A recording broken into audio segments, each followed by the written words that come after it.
Very good morning बच्चों। आज हम पढ़ने वाले हैं जो प्रीवियस क्लास में हमने पढ़ा था उसी को ही थोड़ा आगे बढ़ाकर हम ये देखेंगे कि एनर्जी का डिस्ट्रीब्यूशन किस तरीके से होता है। जो हमने कल एक एग्जाम्पल पढ़ा था जिसके अंदर हमने देखा था कि मोशनल ईएमएफ क्या होता है। तो मोशनल ईएमएफ जब हमने पढ़ लिया है तो अब हम देखेंगे कि वो एनर्जी किस तरीके से जूल हीटिंग में चेंज होती है। यदि हम मोशन में लाएं तो पावर कितनी रिक्वायर्ड होती है और क्या वो फॉर्मूले जो हैं, क्या वो कंसिडरेशन जो है वो दोनों मैच कर रही है कि नहीं कर रही है। तो इस तरीके से हम कुछ फार्मूला यहाँ पर देखना चाह रहे हैं। तो सबसे पहले हम यहाँ देख रहे हैं कि प्रीवियस क्लास में हमने क्या किया था। एक इस तरीके से एक रेक्टेंगल लूप लिया था हमने, इस पर एक मूवेबल आर्म हमने PQ ले ली थी और कहा था कि भाई इस तरीके से इसको एक्सटर्नल मैग्नेटिक फील्ड के अंदर जब हम रखते हैं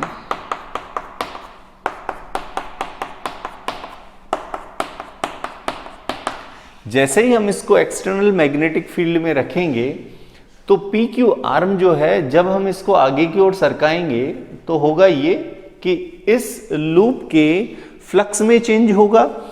इसी वजह से इस PQ आर्म में करंट फ्लो होने लग जाएगा और उसकी डायरेक्शन हम इजीली लेंजेस लॉ से निकाल सकते हैं। लेकिन यहां पर हम कह रहे हैं कि करंट कितना होगा in case this PQ have small resistance और द रेजिस्टेंस R। मान लीजिए इसका रेजिस्टेंस कितना है, R है, और जो रिमेनिंग बचा हुआ है रेक्टेंगल का पार्ट PSRQ, इसका रेजिस्टेंस हम नेग्लिजिबल मान लेते हैं। तो इसके अंदर करंट कितना होगा बेटा, करंट I हो जाएगा, that is E/R। E is the EMF और E की वैल्यू यदि मैं निकालूं तो मैं मोशनल EMF से डायरेक्ट लिख देता हूं। मोशनल EMF की वैल्यू हमारे पास थी, दैट वाज BVL। और इसको मैं कैसे राइट कर सकता हूं बेटा, मैं सीधा राइट कर सकता हूं I is equals to BVL/R। तो ये हमारे पास I आ गया।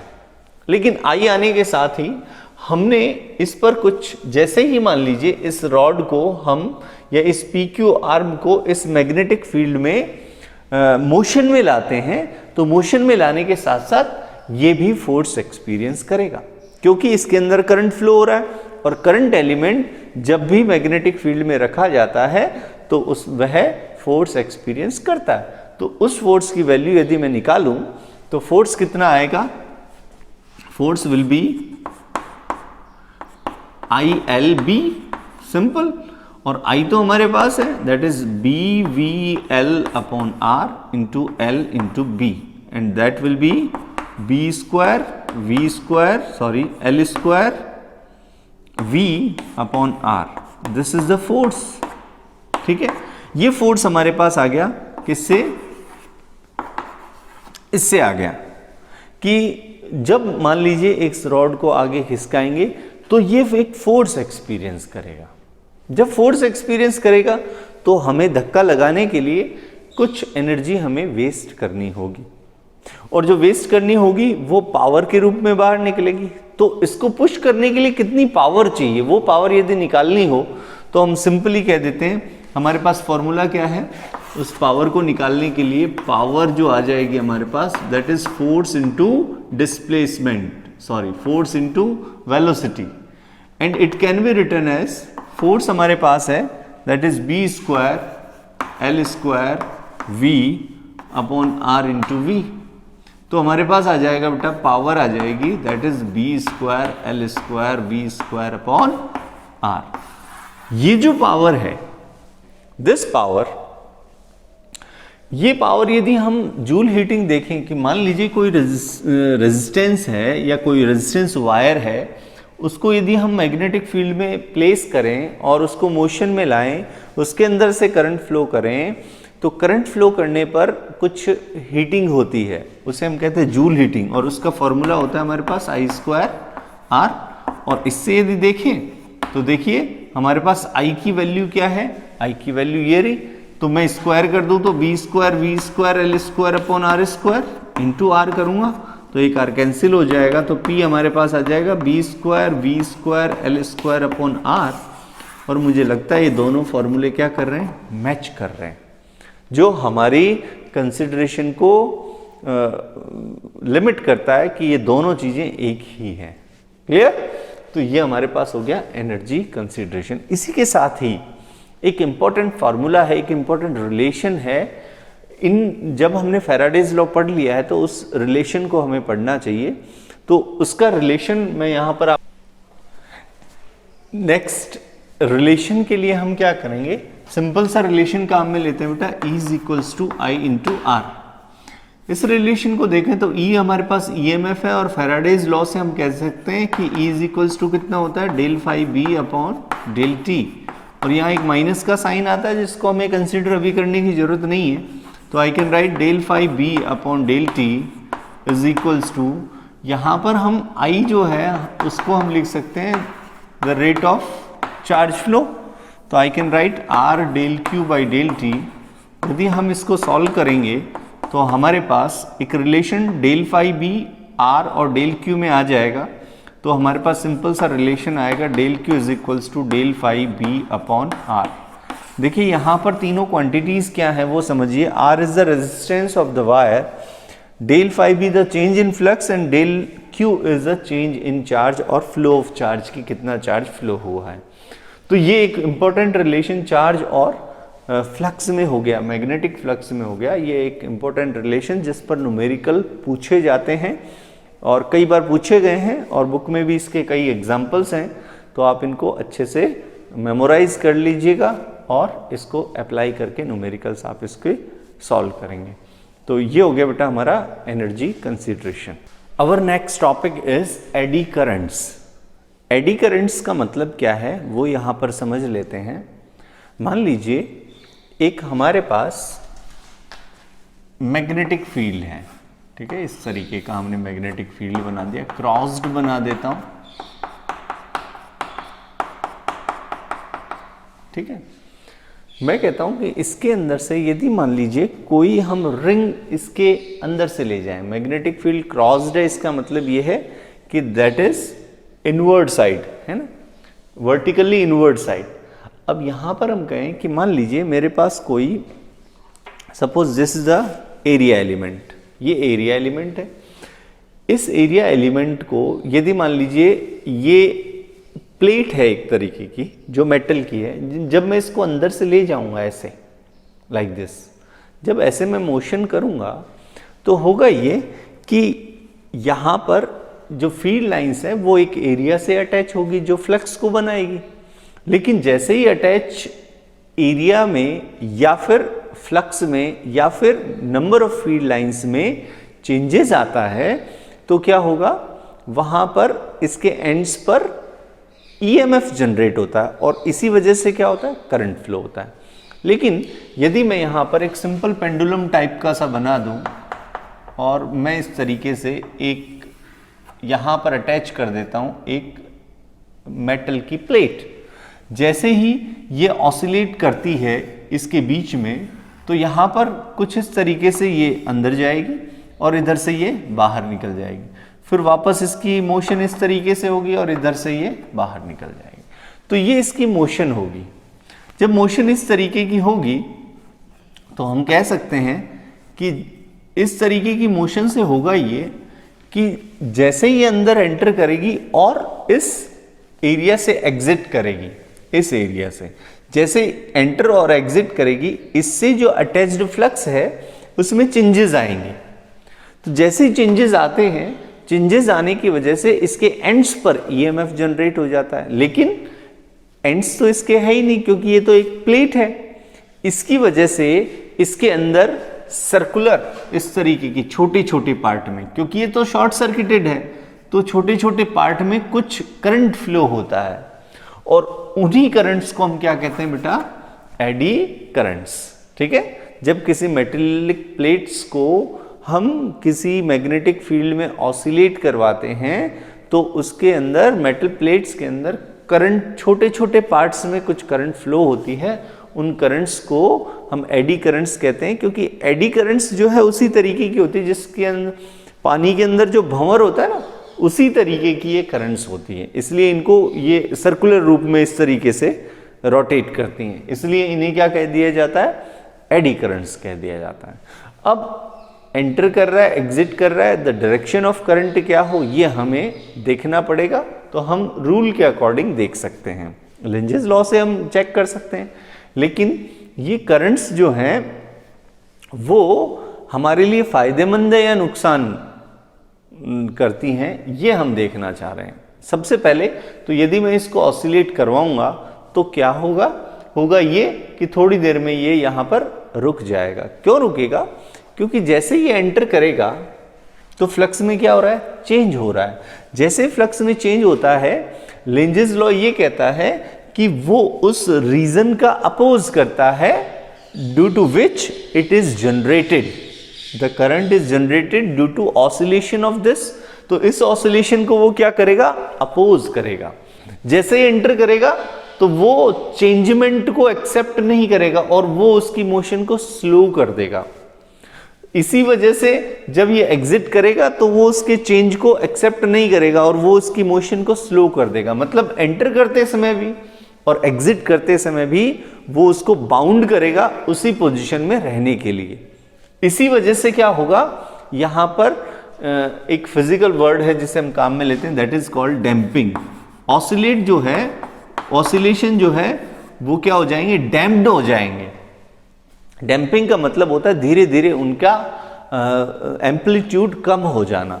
तो धीरे धीरे इसका एम्पलीट्यूड कम हो जाएगा और एक सिचुएशन आ जाएगी कि जहां पर एम्पलीट्यूड 0 हो जाएगा। That is called eddy currents damping भी कह सकते हैं, damping due to eddy currents. ठीक है, तो ये एडी करंट्स मतलब ऑसिलेशंस धीरे धीरे कम होते जाएंगे और ये धीरे से खत्म हो जाएंगे। तो ये हमारा हो गया बेटा एडी करंट्स। अब इनका यूटिलाइजेशन कहाँ है और इनका डिसएडवांटेजेस कहाँ है वो देखिए। तो इसको कम करने के लिए क्या किया जा सकता है, पहली बात तो ये, लेकिन कम क्यों करना चाह रहे ये भी समझना पड़ेगा। तो सबसे पहले हम कहेंगे जब ये ऑसिलेट करेगी, छोटे छोटे एडी करंट्स जो शॉर्ट सर्किटेड हैं वो जनरेट होते हैं, तो वहां पर क्या होगा, हीट जनरेट होगी क्योंकि शॉर्ट सर्किट है। तो जब हीट जनरेट होगी तो ये जो है ये थोड़ी देर में जो प्लेट है, मेटेलिक प्लेट है, वो गर्म हो जाएगी। तो गर्म होने से वो हीट डिसिपेशन हो रहा है, हमारी एनर्जी क्या हो रही है, हीट के रूप में वेस्ट हो रही है। तो जहां भी हीट के रूप में एनर्जी वेस्ट हो रही है तो वो तो हमारे लिए डिसएडवांटेज हो गए। और जहां पर इसको हम काम में ले सकते हैं कि डैम्पिंग करना है, वहां पर एडवांटेज हो जाएंगे। जैसे हम गए कि हम इलेक्ट्रिकल ब्रेक्स के, जैसे रेल के अंदर जो ट्रेन्स हैं उनके अंदर इलेक्ट्रिकल ब्रेक, ये मैग्नेटिक ब्रेक्स लगाए जाते हैं। मैग्नेटिक ब्रेक्स को किस तरीके से बनाया जाता है, इसी पर बेस्ड बनाया जाता है, क्योंकि ये जो होगी, ये जैसे ही हम स्ट्रॉन्ग मैग्नेटिक फील्ड अप्लाई करेंगे, जो उसके पहिए होते हैं, जो उसके व्हील्स होते हैं ट्रेन के, वो भी तो इसी तरीके की डिस्क होती है। जब वो मैग्नेटिक फील्ड में रोटेट करेंगे, मैग्नेटिक फील्ड उनका चेंज होगा, तो क्या होगा, उसमें मैग्नेटिक डैम्पिंग आएगी और डैम्पिंग की वजह से वो रोटेट करना बंद कर देंगे और ट्रेन रुक जाएगी। और इसके अंदर कोई जर्क भी नहीं प्रोड्यूस होगा। जैसे अचानक से ब्रेक लगाते हैं, झटका लगता है, वो झटका नहीं लगेगा। तो ये मैग्नेटिक ब्रेक हमारे लिए बहुत बेनिफिशियल रहेंगे। तो ये भी काम में लिया जा सकता है। तो वहां तो बेनिफिट हो गया ना, वहां क्या हो गया, इसका बेनिफिट हो गया। लेकिन यदि हम ट्रांसफॉर्मर की बात करें कि ट्रांसफॉर्मर के अंदर इसका एक यूज है। ट्रांसफॉर्मर के अंदर क्या होता है कि एक कॉइल होती है जिसके अंदर मैग्नेटिक फील्ड कंटिन्यूअसली चेंज होता रहता है। जैसे मैं एक एग्जांपल के रूप में बता दूं, ट्रांसफॉर्मर की इस तरीके का जो कोर होता है, यहाँ पर प्राइमरी और सेकेंडरी जो कॉइल्स हैं वो इस तरीके से लगी हुई होती है। होता ये जब एसी लगाते हैं तो इसके मैग्नेटिक फील्ड में क्या होता है, चेंजेस होते हैं। और इसी वजह से यहाँ पर क्या जनरेट होता है, यहाँ पर एडी करंट्स जनरेट होते हैं इसके अंदर, क्योंकि ये तो मेटेलिक होता है। तो मेटेलिक होने की वजह से इसके अंदर क्या जनरेट होंगे, एडी करंट्स जनरेट होंगे, जो ट्रांसफॉर्मर को क्या कर देते हैं, हीट अप कर देते हैं। तो एनर्जी तो वेस्ट हो रही है, उस एनर्जी को वेस्ट नहीं करना है। तो यही प्रयास चल रहे हैं कि भाई उन एनर्जी को कम से कम, यही हमारे रिसर्च के सब्जेक्ट हो जाते हैं। तो हम कह रहे हैं कि ये जो एडी करंट्स की वजह से वेस्ट हो रहा है, तो ये हमारा क्या हो गया, डिसएडवांटेज हो गया।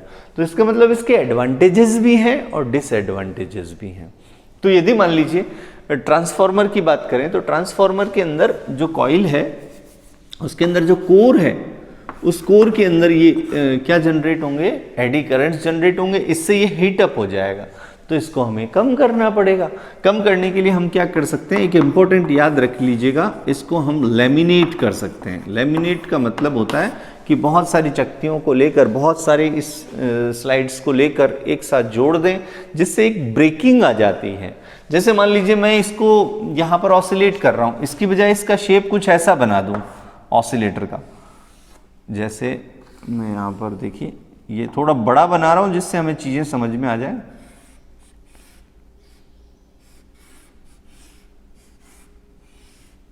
इस तरीके का बना दिया, तो एडी करंट्स जो होंगी वो ज़्यादा एरिया में फ्लो नहीं करेंगी, तो वहाँ पर एक ब्रेकिंग पॉइंट आ जाता है, और ब्रेक होने से वो क्या होता है, एडी करंट्स इतने जनरेट नहीं होते। तो ये ऑसिलेशंस से डैम्पिंग को कम किया जा सकता है। तो इस तरीके का बनाओगे तो डैम्पिंग कम हो जाएगी। तो ये हम काम कर सकते हैं, ये कंट्रोल किया जा सकता है। इसी तरीके से लेमिनेट कर दें, एक के ऊपर एक लगा दें, जिसे हिंदी में हम कहते हैं पटलित क्रोड बनाना। तो वो पटलित क्रोड जो होगा, लेमिनेटेड जो होगा, उस लेमिनेशन की वजह से क्या होगा, ये जो एडी करंट्स है वो कम जनरेट होंगे और ट्रांसफार्मर जो होगा वो कम हीट अप होगा। ठीक है, इसके कुछ एडवांटेजेस भी हैं।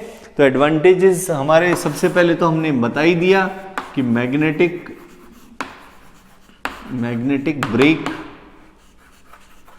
ब्रेक बनाए जा सकते हैं। दूसरा हम कह सकते हैं ये इलेक्ट्रोमैग्नेटिक डैम्पिंग हो सकती है। और तीसरा हम कह सकते हैं मैग्नेटिक फर्नेंस भी काम में ली जा सकती है। मैग्नेटिक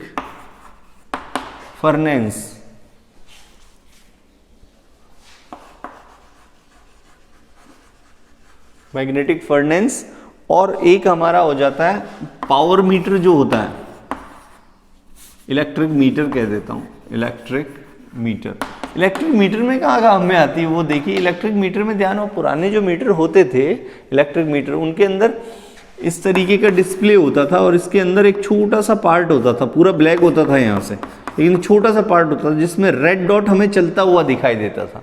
रियल में उसके अंदर होता क्या है, एक इस तरीके की डिस्क होती है और उसके ऊपर एक रेड डॉट लगा होता है और वो डिस्क रोटेट करती रहती है। जैसे करंट फ्लो होता है तो मैग्नेटिक इफेक्ट की वजह से वो डिस्क रोटेट करती रहती है due to these eddy currents. तो वो रोटेट जब होगी तो रोटेट होने से क्या होगा, वो हमारा जो साइकिल है वो चलता रहेगा और वो साइकिल जब चलेगा तो हमारी रीडिंग्स जो हैं वो कंटिन्यूसली आगे बढ़ती रहेगी। तो ये पुराने मीटर में, लेकिन अब उनको काम में नहीं लिया जाता। अब हमारे पास इलेक्ट्रिक डिजिटल डिस्प्ले वाले मीटर आ गए हैं, तो वो अलग मेथड पर काम करते हैं, लेकिन इनको भी पावर मीटर में काम में लिया जा सकता था। मैग्नेटिक ब्रेक्स को हमने देखा, इलेक्ट्रोमैग्नेटिक डैम्पिंग हमने देखी, मैग्नेटिक फर्नेंस मतलब होता है भट्टी जो होती है ना, मान लीजिए किसी मेटल को हम पिघलाना चाहते हैं तो पिघलाने के लिए मैग्नेटिक फर्नेंस वगैरह काम में ली जाती है। इनको कर दिया जाता है जहाँ पर बहुत सारे एडी करंट्स जनरेट होंगे वहाँ पर बहुत ज़्यादा हीटिंग होगी, और हीटिंग को हम क्या कर सकते हैं, एक पर्टिकुलर एरिया के अंदर यदि अंदर मेटल रख दें और चारों तरफ इस तरीके की हीटिंग करवा दें तो वो मेटल भी पिघल सकता है। तो हमें मैग्नेटिक फर्नेंस के रूप में काम में लिया जा सकता है, और मीटर का हमने बता ही दिया। तो ये हमारा टॉपिक हो गया बेटा एडी करंट्स।